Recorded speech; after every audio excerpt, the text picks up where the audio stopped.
Suavemente. Hold on, wait. 1, 2, 3. Wait. Okay. Hey, it's your girl Mecca. Oh, snap. Dang. All right, cool. All right, do it again. Let's start over. I'm starting the timer over.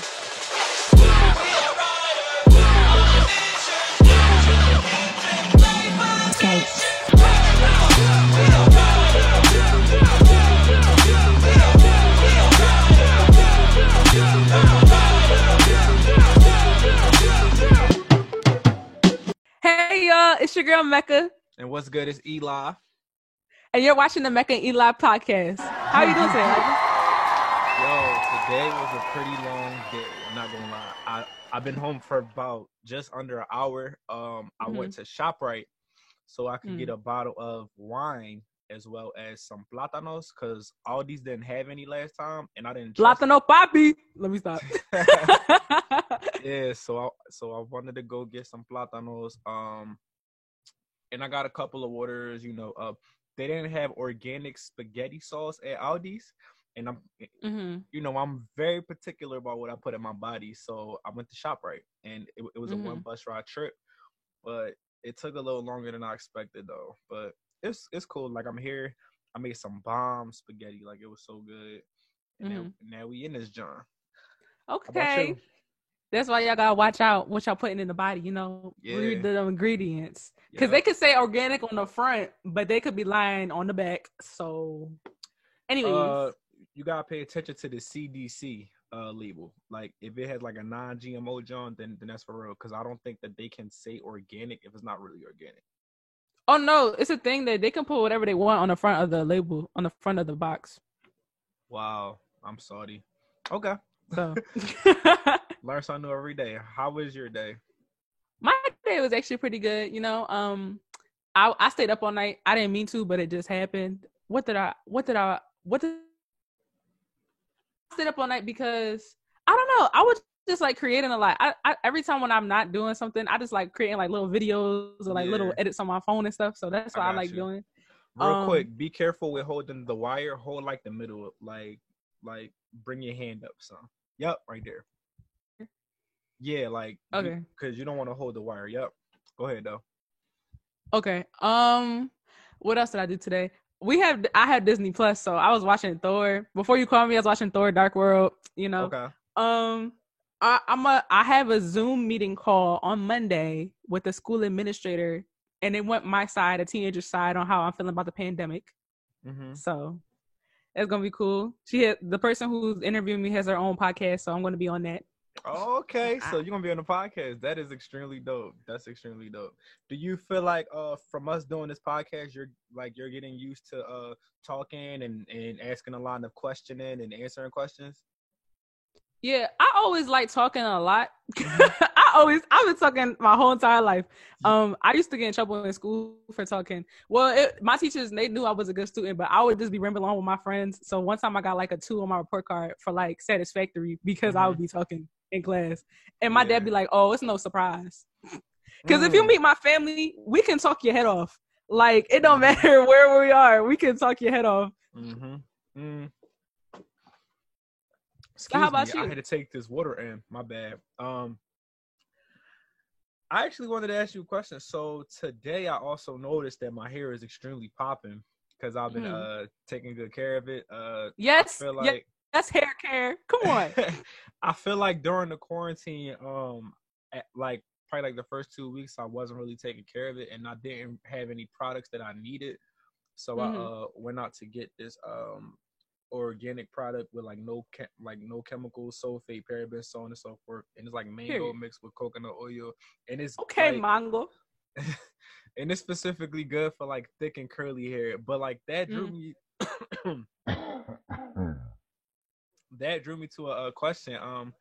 When do you feel like you started to understand how to take care of your hair? This is a tricky question because right now sometimes I don't even know. But I feel like when I first started like doing my hair on my own, like Yeah. starting to like start my own natural hair journey, it was like in 5th grade. Oh my goodness! If people see pictures of me, I did not know what I was doing.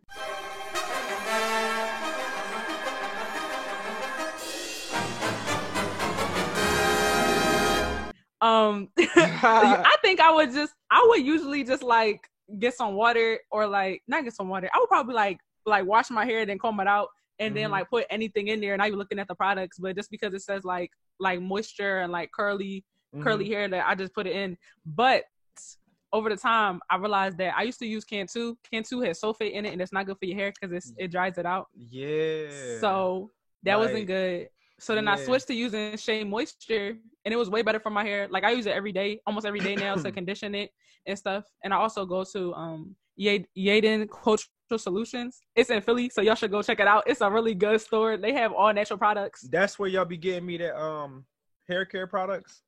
Mm-hmm. Them we be getting our shea butter from there too, like keeping the nice skin smooth. We look at this, I'm glowing. But everybody's one thing I do want to say is everybody's hair texture is different, so everybody's hair journey is going to be different. So things might be different for you. Some people might use coconut oil, some people might use like they might they might use tea tree oil. Everybody's hair journey is different. Yeah. But there's nothing wrong with you wearing your hair out naturally or straightening it or braiding it, because everybody's hair is different. Yeah. And protective styles are really good too, especially when it gets hotter and when it's cold, your hair dries out more. So it's better. It's good to have protective styles. So get your braids going on. So get your braids going on. So get your braids going on. So get your braids going on. Get your braids going on. Okay. No, so I remember when taking care of your hair wasn't a thing. I remember when, like, for like guys, taking care of yourself was kind of frowned upon. Like, I used to be called a pretty boy in school because I used to have like toenail clippers in my I used to have nail clippers in my bag. I used to have. Hold on. You brought the nail clippers to school? Yeah. Why? Why? Are you clipping your nails at school? It was more so for the aesthetic of just me taking a liking to having different things in my book bag, because you never know what's gonna happen in the world. And that's true. I need nail clippers. But like I used to suck at taking care of my hair. I used to wash my hair every day because I would say in the 9th grade, that's when I really started understanding that my hair texture is actually different, and that shorties was actually paying attention to me because of my hair texture, and I used to be okay with that, like, for some odd reason. So I used to wash my hair every morning, so my hair was probably damaged, dry, so on and so forth, and I didn't really know how to take care of it.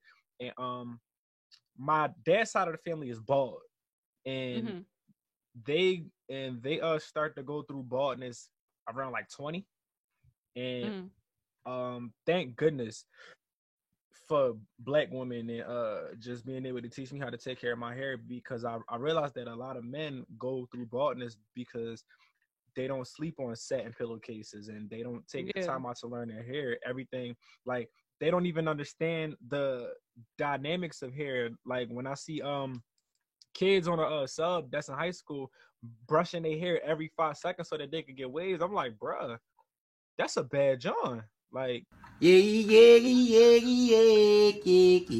ho. What the hell? Brown. Woo-hoo. Got the waves right down. The shape up. It's perfect, yeah. But then you're brushing too hard there, boy. Whoa. You don't want that to take a hard turn. I be telling my friends, I be like, do you leave the, because there's some boys who do this, and if you boy you do this, then I know it's you. They be taking the boomerangs with, like, they getting their hair cut, but they still got the alcohol on their skin, and I'm like, you gotta make sure that you, like, get the coconut oil something, like, it's gonna dry out your scalp. Yeah, like, that's not good. Every time I get a haircut, right, I'll always post on my story and I'll always stress, yo, that might look fly, but that's actually your hair, but that's actually your skin being dry. Because when you cut your hair with a razor, it's literally cutting a layer of your skin. It's not gonna kill you, but that's the science of it. That's how you get it to look sharp. Feel me? So when you don't moisturize it, there's a lot of men who have nasty hair bumps underneath their chin and the back of their neck, so on and so forth. One, because they messing with dirty clippers. And I think that the more and more I go to barbershops, the more and more I'm kind of being inspired to just cut my own hair. Cause you don't know what they got in there. Yeah, like I don't know. And some of them don't clean it. Yeah, like I don't know if they all take that kind of initiative. So during this quarantine, as you can see, I'm not scruffy. I don't have any hair under my chin. My mustache is shaped up. That's because that's because I've been teaching myself how to cut my hair. And worst come to worst, if I mess up, it's not like y'all gonna see me anyway, so who cares? Like, I'd rather get to practice and know. Nah, straight up. Oh my God, I saw this video. This dude tried to cut his own hair. He forgot to put the clippers on. And then when he did it, it said, Droop, and it just clean. I said, oh my God. Yeah, but I can't wait to quarantine over so I can get my braids back, because I'll be in my prime when I'll be having them in. All right, so I think it's about that time, the time that I'm always kind of dreading and exciting. I believe you got some questions. Right? Oh yeah, you guessed it. You guessed it. Mega got some questions. She asking questions. Oh yeah, you guessed it. You guessed it. Mega got some questions. Count that as a blessing. Okay. One question. Mm-hmm. Who do you think? Okay, I'm pretty sure it's gonna be you, but I don't know. It might not be you. Who do you think is gonna get married first between me and you? It's probably gonna be me. Really? Yeah. All right. Yeah. So, I'm actually looking forward to being a husband. You know. Aww. Yeah. And I'm looking forward to having children. Me being an artist, I'm continuing to grow more and more in terms of the progression towards my success and my accolades, so on and so forth. But I don't want to be a Jay-Z. I don't want to be a P. Diddy. I actually want to play my part in the culture, fade to black, let my celebrity die down, and raise my kids and be a husband to my wife. Hear it! Feel me? No, because, excuse me, I don't really want to live a bachelor lifestyle or anything like that, because I've learned to view certain worldly standards of having a life of a man differently. Feel me?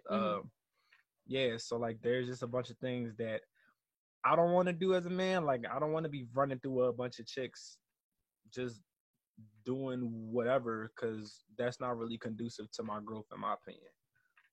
Yeah. Yeah. And you don't know what these chicks got. So you wanna be a gangster?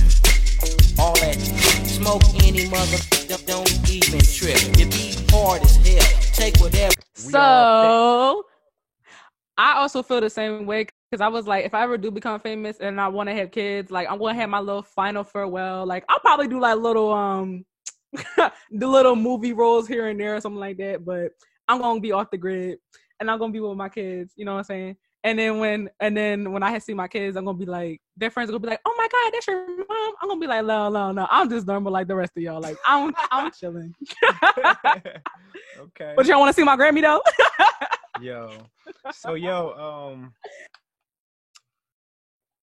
We were talking yesterday, and you had some very, very stunning questions. So we're gonna get into this right now. All right, cool. These questions are about Elijah's love life. Well, Elijah's life with girls. Context, Jesus. I just want to let them know, like, what we're about to get into. Okay. Have you ever brought a girl home without us knowing?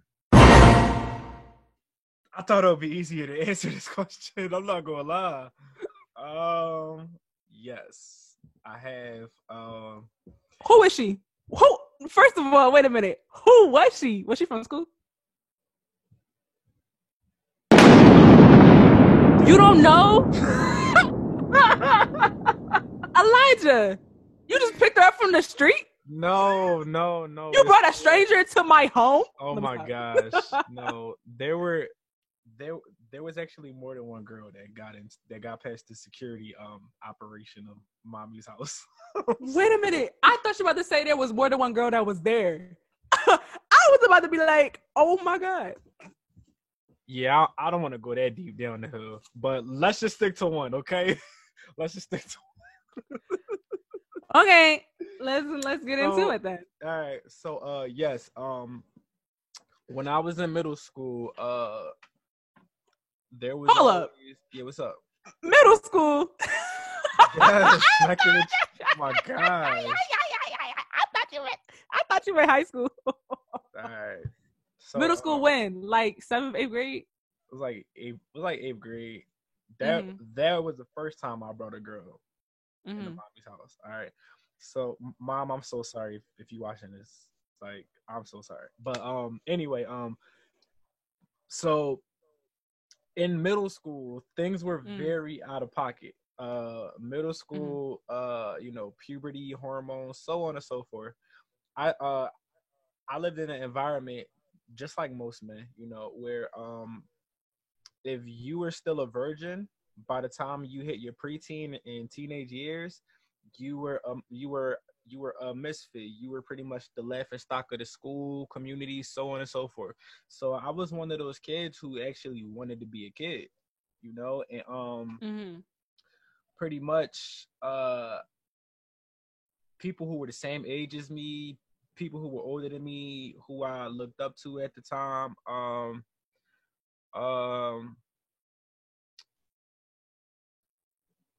they pretty much convinced me that I had to lose my virginity if I wanted to gain their respect.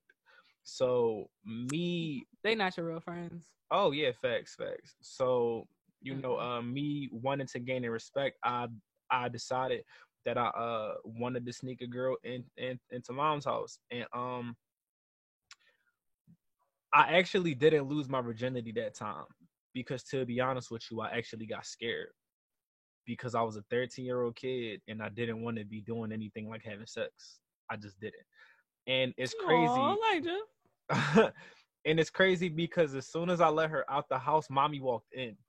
Like, I let her out the back door. No. I didn't get caught. Like, I let her out the back door, and mommy came to the front door. So as soon as I shut the back door, mommy came in like, "What are you doing?" I'm like, I'm taking out the trash.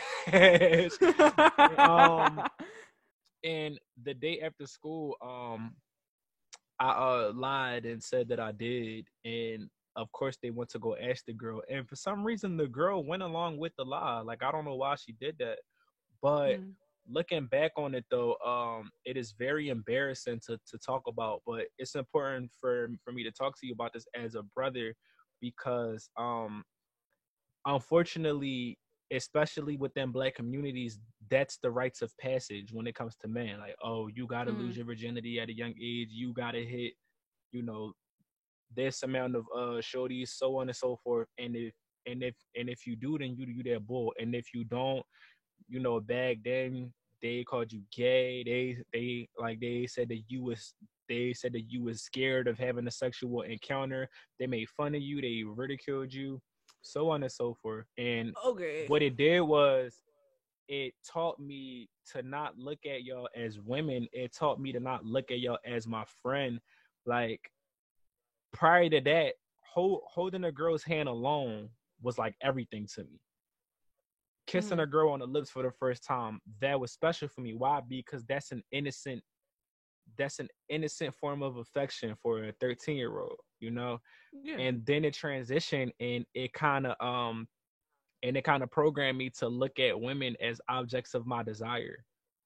Nothing more, nothing less. Wow. And unfortunately, I still deal with that today, and every day I have to reverse engineer my mind to see women as women. I'm not saying that there's anything wrong with genuine physical attraction, no. Yeah. But when it gets to the point where you can't even be friends with a girl because your mind is so focused on trying to have sex, that's a huge problem. And it's an addiction that men don't take seriously. Well, that most men don't take seriously, most men don't realize, or that most men won't admit. Wow, that's crazy. Because I Yeah. remember one time I was talking to my friends, and this wasn't about sex or anything, but I was talking to them, and I was at a Probably table. not.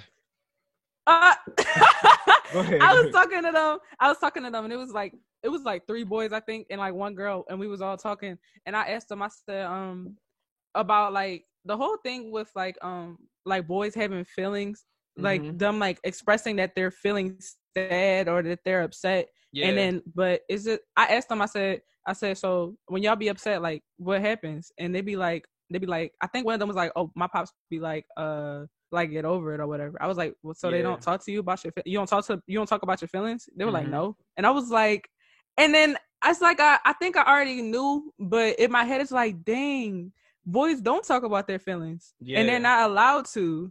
Yeah. And if they are, then they're perceived like they're soft or like they're gay. And I'm just like, what? How is it gay to express your feelings? Like what? Because for some reason we were taught that showing any form of emotion was a sign of weakness, and in our reality, it actually takes a lot of strength to be able to be vulnerable towards somebody. It takes a lot of strength to be able to talk about and express things. I think there was a study in the 1980s that where a professor did research on mortality rates. Did you know that black women were at the bottom of the list? Like, black women are less likely to kill themselves than any other race and any other sex. Whoa. And rich white men were at the height of it. Black men were pretty high too, and that's because when it comes to women, whether it be gossip, whether it be venting, whether it be physical comfort, whether it be just presence, y'all are really good at that.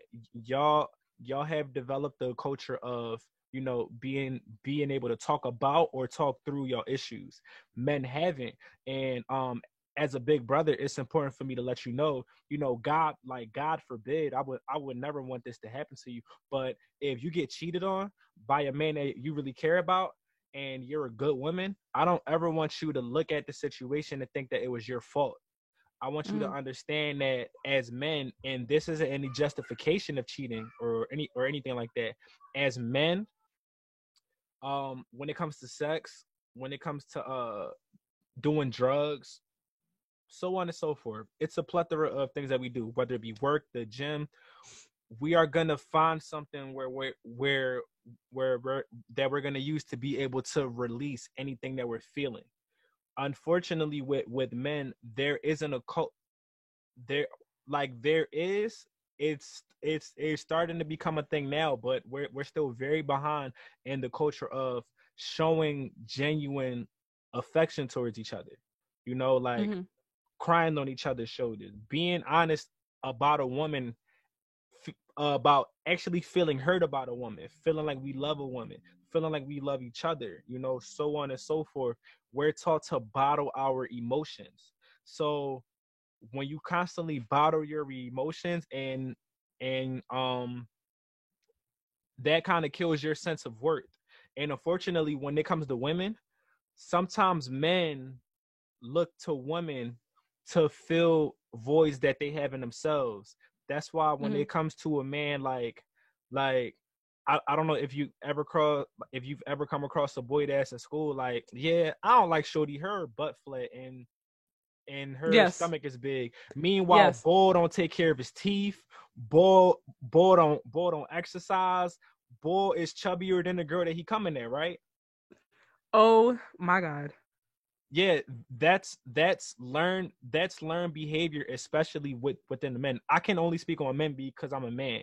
And what happens is not being able to release in a healthy way because we don't know how. Having an insecurity but not speaking on it and using women to fill those voids of insecurity. All of that. Yeah, because I hate boys who be like, You know, those I are hate the boys that ways. be like, oh yeah, I wouldn't go out with her because like of her weight, or I won't go out with her because of this or because of that. It's just like, sir, the media and everything got this image of what a girl's supposed to look like, or this is the type of girl that you need to love, and all their favorite rappers and all their favorite artists got all these girls in their videos. That's not a realistic girl. I mean, there might be some girls out here who look like that, but that's not realistic. Like, there's so many other things to be worried about than a pretty face. Yeah. Just in the words of LeBron James Jr., just because she got a pretty face does not mean she got a pretty heart. Oh yeah. Facts. Because I understand about the physical attraction thing. Like, you're gonna be attracted to somebody that's cute. Yeah. But they could be the most evilest person on this world. Oh yeah, facts. Because I know a bunch of girls. Like, I used to me, I always give people chances. Like, I always be like, all right, we'll see how this person is, right? But if you're corny and if you're a bad person and I do not like your vibe, then I just don't like you. Don't mean that you're any less beautiful, like physically, but mentally and emotionally, like vibe wise, I just don't like you. There are so many girls that I just like, I just don't like them for that. But that's why I have a select friend group of people that I actually love, that I actually connect with, and I know that are genuine. You know? But so many boys surround themselves with girls that like aren't like that, because like I guess they just like the feeling of them being around. I don't know, something like that. I mean, at high school, 9 times out of 10, nobody really knows what they need, because in high school, like in life in general, but in high school, you're kind of still forging your identity. You know, so if I'm being honest, 9 times out of 10 in high school, everybody likes what everybody else likes, if that makes sense. Feel me? Like, if there's a fashion trend going on, you have that majority group of people. If Nike Air Jordan 1s is popping and the most popular kid in school is rocking Nike Air Jordans, then the majority is going to flock to that. If Uggs is in, then the majority is going to flock to that. Not to say that there's anything wrong with that, but it's kind of like a monolith in high school. Feel me? Like, you got to rock that trend to be labeled as fly. You got to have your hair in this style to be labeled as, you know, cool, so on and so forth. So yeah, man. Like, that's a very good observation, and I never really paid attention to that. I got a question for you. Okay. How much time we got left? 3 minutes. We'll take it a little further. Do you ever feel pressured by the masses in high school to lose your virginity? No. That's dope. Okay. So I never ever felt pressure to lose my virginity, but I always like thought about it like, oh, what if I did? But then I would be like, you know what? No, because I was having a conversation with my friend and I said, I want to lose my virginity to somebody that I love. Like, I genuinely love that person, and I could see something happening with that person. Yeah. It can't just be anybody. Like, I have to genuinely love you. Like, and it's just like, and even if me and the person don't get married or nothing, like, I actually want to love that person. Because a lot of people now, they're just doing it just to do it. And like, there's nothing wrong with that. But there has to at least be some set of morals going on. Yeah. Like, being like, oh yeah, like, I'll do this with you because I love you. But they just like, oh yeah, let's just do it. And I'm like, like, I'm not judging anybody, because I know everybody goes through their own thing. Like how you felt pressured by your friends, and how some people might feel pressure from their friends. Yeah. So, but like, no, I go to Kappa, so like, it's a very different school from my last school. So everything is very open. Right. So, but I don't ever feel pressured by anybody to ever lose my virginity though. Yeah. Do you want to be a wife? Yeah. Okay. I want to get married, and I want to have 3 kids. Okay, dope. So I'm gonna say this from my perspective, right? This is very cliche, but like, feel what I'm saying, though, right? I think any form of sex should be done after marriage. This is a person who has engaged in sex, right? And this is why, not just because of my Christian beliefs, so on and so forth. It's because, all right, so you don't know right now, right? I have a lot of issues that I deal with when it comes to relationships because of sex. Because of having sex so early. And it's vice versa from like when it comes to me and the person who I'm trying to forge a relationship with. What sex does, right? Sex before marriage eliminates any healthy boundary that's set in place, right?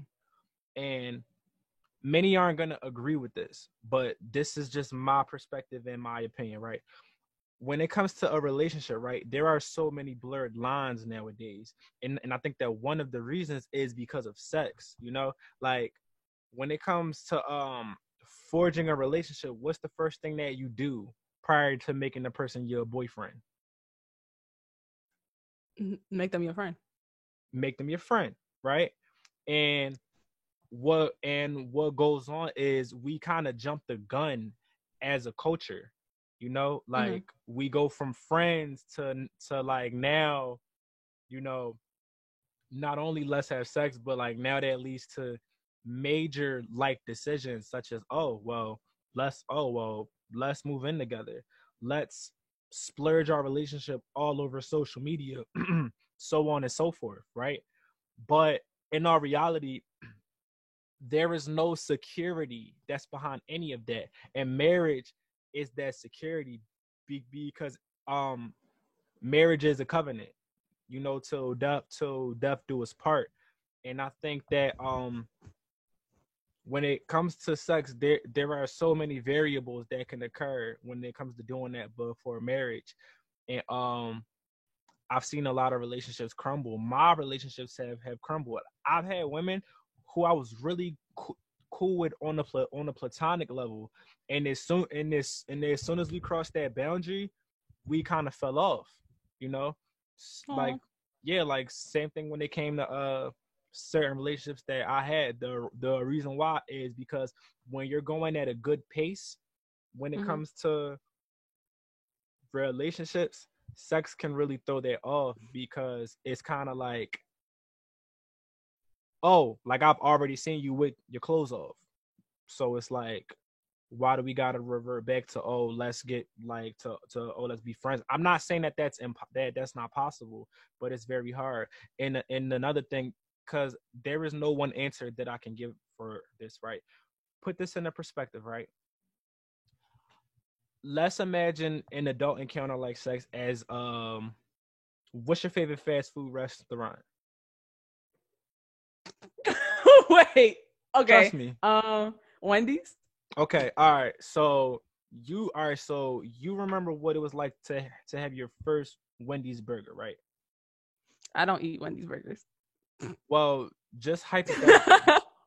Yeah. Okay. All right. And then, so at that moment, Wendy's is like the best food ever because you don't have anything to compare it with, right? Now, let's say that you go to Burger King and you find out that Burger King is popping. Like, this joint is better than Wendy's. And then you go to McDonald's, and then you go to Sonic's, and then you go to Applebee's, Red Lobster, so on and so forth. So you've had so many things, and you know, let's say you're stuck in a town where you got to have Wendy's for the rest of your life. And you don't get tired of it.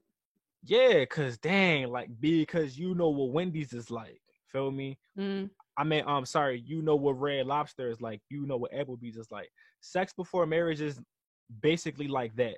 Like, you got to understand that, like, because there's no guarantee. I don't care how many years you've been with a person, right? If there isn't a genuine covenant, once again, this is my opinion. If there isn't a genuine covenant such as marriage, because marriage is deeper than papers. Marriage is marriage is like a contract and like a promise that like that's the one that you're gonna stick it out with. Like, y'all share everything, so on and so forth. The more people you have sex with prior to marriage, the harder your marriage is gonna be, because you've been with so many partners that, you know, you'll have to deal with that for the rest of the marriage. Not to say that you're gonna go around cheating, but the temptation is always gonna be there because you know what you had. Mm-hmm. Does that make sense? Oh yeah, that makes sense. Okay. Yeah. So, by the time you turn 18, you got deep. You got deep. Yeah. So you got deep into it. So like by the time you turn 18, like you grown, and I am never gonna judge you. But if you ask me though, it's definitely something that's worth waiting for because you want to get to know the person as much as possible before getting into something like that, because that's a very important aspect of life. It's a special thing. It's a very special. I mean, I don't know if it's special or not. I mean, it is, but I don't know yet. But no, yeah, like I've been told it's a special thing. Yeah, but I can genuinely say that having sex has been more problematic than it has been good. Like, it's just a moment. That's all it is, a moment. But the after effects last forever. It's kind of like it's kind of like a medicine ad. Like everybody's happy, but then when they get to the side effects, it's a lot, And yeah, just me personally, it's a lot. I'm sorry, when you talk about the medicine ad, it makes me think about the white people dancing in the ads. They be like, yeah, Oh my gosh. So yeah, but before we end, Mom and Kareem, this is a public service announcement. Do not interrogate Mecca after this podcast. This is a platform. Yes. I am not doing anything. I am not doing anything. I'm a good child. There is nothing. I am not sneaking anybody in the house. That's not me. Yeah, That's Mom, right. I am deeply sorry. She probably already knew, to be honest with you. Like, Mom isn't stupid. Mom isn't stupid. Not. Well, let's just hope we can film another podcast before Elijah gets in trouble. All right, y'all. So I think it's about that time, man. Shout out to everybody that is tuned into the second episode. We really appreciate y'all. And yeah, let us know. Let us know in the comments what we can do to make it better, and what also some suggestions on some topics that we should talk about. Topics that our brothers and sisters should talk about. Like, subscribe, share. And once again, I'm Eli. I'm Mecca. And you just tuned into the Mecca and Eli podcast. Peace. Bye.